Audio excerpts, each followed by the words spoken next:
બધાને જય શ્રી કૃષ્ણ, જય માતાજી। હું શગોણાબેન આહિર સુરતથી આપ સૌનું મારા કિચનમાં સ્વાગત છે। આજે આપણે બનાવીશું શાકની પણ જરૂર ન પડે તેવા મસાલા મરચાંની રેસીપી શેર કરશું। તો ચાલો રેસીપી શરૂ કરીએ। જુઓ મિત્રો, શાકની પણ જરૂર ન પડે તેવા આજે આપણે મસાલા મરચાં બનાવવાના છે। તો તેના માટે મેં 200 ગ્રામ તીખા મરચાં લીધેલા છે। મરચાં કેવા પસંદ કરવાના, તો કે એકદમ તાજા અને એકદમ ફ્રેશ। આ રીતના એકદમ તાજા મરચાં યુઝ કરવાના। સૌ પ્રથમ તો પહેલાં આપણે મરચાંને કટ કરી લેશું। આ મરચાંને મેં પહેલેથી જ ધોઈ લીધેલા છે, ધોઈ અને સાફ કરી લીધેલા છે। એક મરચાંમાંથી 2 ભાગ કરી લેશું।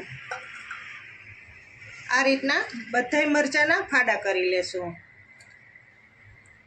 આ જે ડીટીયાનો ભાગ હોય તે આપણે કાઢી લેશું।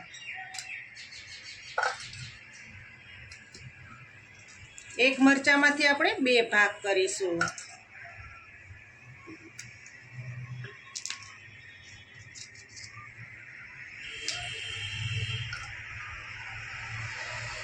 આ રીતના બધાય મરચાં સુધારી લેશું।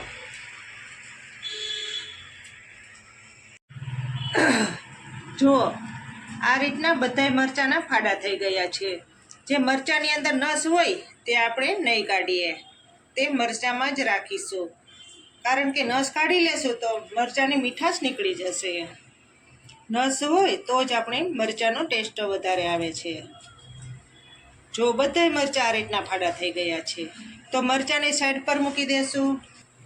હવે મરચાંમાં નાખવા માટેનો સુપર ટેસ્ટી મસાલો તૈયાર કરવાનો છે। તો તેના માટે આપણે 2 ચમચી લીલી વરિયાળી લીધેલી છે, 3 ચમચી સફેદ તલ લીધેલા છે અને થોડાક આપણે માંડવીના દાણા લીધેલા છે અને 2 ચમચી ખાંડ લીધેલી છે। મરચાંને ટેસ્ટી બનાવવા માટે આપણે લીંબુ લીધેલું છે અને બાકીના મસાલા ઉપરથી નાખીશું। સૌ પ્રથમ તો પહેલાં આપણે ગેસ ચાલુ કરશું। કઢાઈ ગરમ થઈ જાય પછી તેમાં આપણે માંડવીના દાણા નાખી દેશું।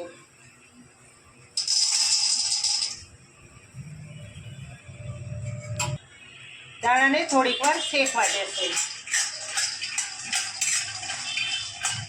આ મરચાં તમે અઠવાડિયા સુધી સ્ટોર કરીને ફ્રીજમાં રાખી શકો છો। જ્યારે ઘરમાં શાક ના હોય તો તમે આ મરચાંને રોટલી ખાઈ શકો।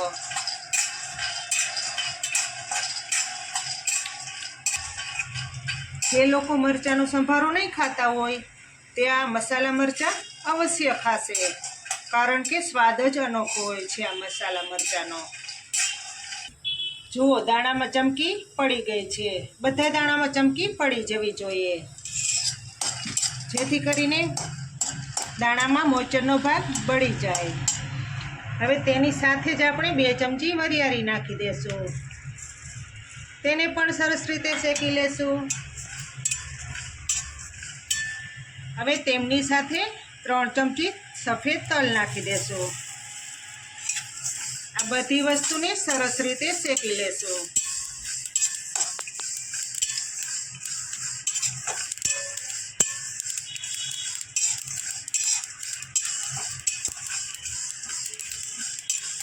જુઓ, તલ પણ સરસ રીતે ફૂટવા લાગ્યા છે તો હવે ગેસ બંધ કરી દેશું।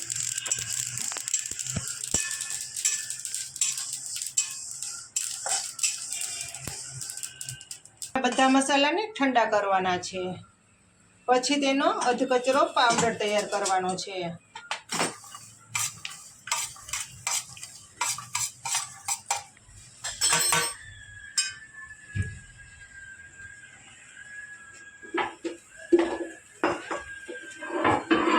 જો આપણા મસાલા ઠંડા થઈ ગયા છે તો હવે તેનો પાવડર તૈયાર કરશું।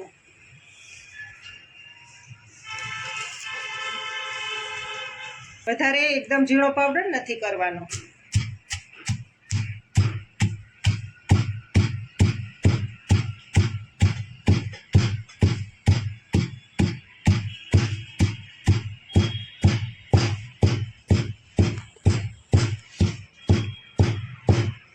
તમે પણ આ રીતથી મસાલા મરચાં ચોક્કસથી બનાવજો।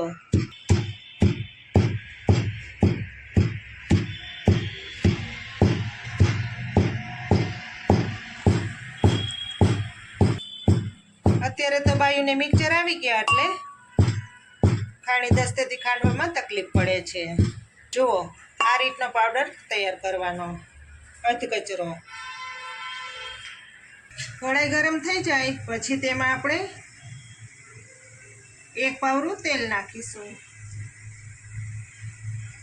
તેલનું પ્રમાણ તમારા સ્વાદ પ્રમાણે તમે ઓછું કે વધુ કરી શકો છો. તેલ ગરમ થઈ જાય પછી તેમાં 1 ચમચી રાઈ નાખશું. રાઈને સરસ ફૂટવા દેશું.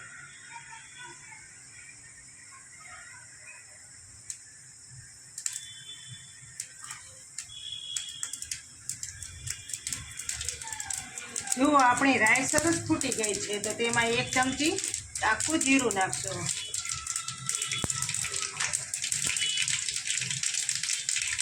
અડધી ચમચી હિંગ નાખશું. ગેસ ધીમો રાખશું. ધીમો ગેસ કરીને પછી મરચાંનો વઘાર કરવાનો.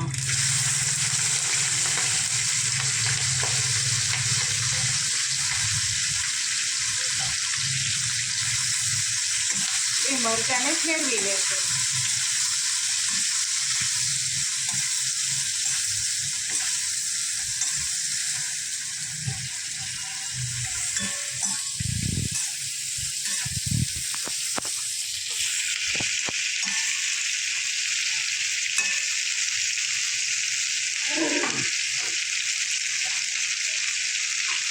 જો આપણા મરચાં એકદમ સરસ મિક્સિંગ થઈ ગયા છે તો તેમાં 1 ચમચી નમક નાખશું. સ્વાદ પ્રમાણે નમક નાખવાનું. થોડો હળદર પાવડર નાખશું. તેને પણ મિક્સિંગ કરી લેશું.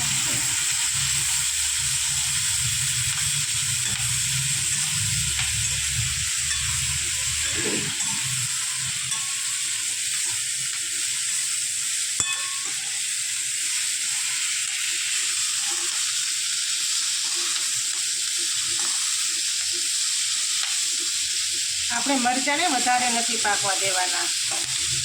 અધકચરા પાકી જાય પછી ગેસ ધીમો કરી નાખવાનો.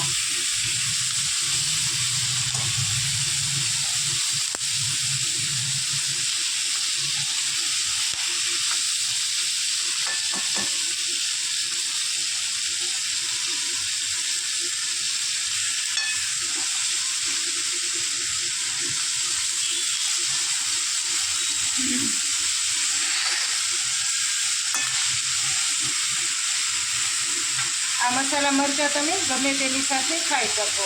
રોટલી, રોટલા, પરોઠા અથવા તો ભાખરી. જો મિત્રો મરચાં સરસ રીતે પાકી ગયા છે. આ રીતના થવા દેવાના.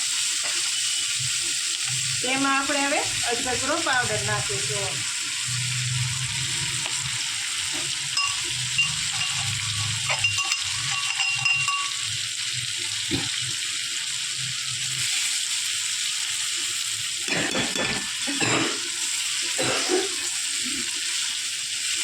એને પણ મિક્સિંગ કરી લેશું. તેમાં આપણે બાકીના મસાલા કરીશું. અડધી ચમચી કાશ્મીરી લાલ મરચાંનો પાવડર નાખશું. 2 ચમચી ખાંડ નાખશું. અડધા લીંબુનો રસ નાખશું. ખાંડ નાખેલી હોય એટલે લીંબુનો રસ અવશ્ય નાખવો. તેનાથી ટેસ્ટ બમણો થાય છે.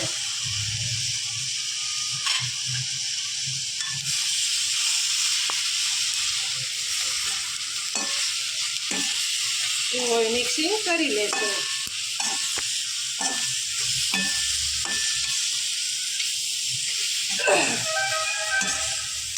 જુઓ મિત્રો બન્યા છે ને મરચાં.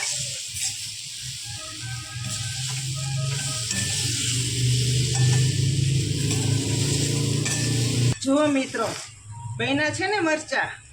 જોતા જ ખાવાનું મન થાય તેવા મસાલા મરચાં તૈયાર થયા છે.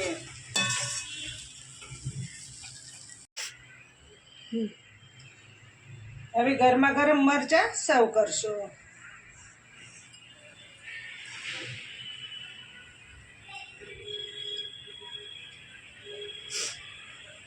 તમે પણ ચોક્કસથી આ રીતે મરચાં બનાવજો. બધા આંગળા ચાટતા રહી જશે.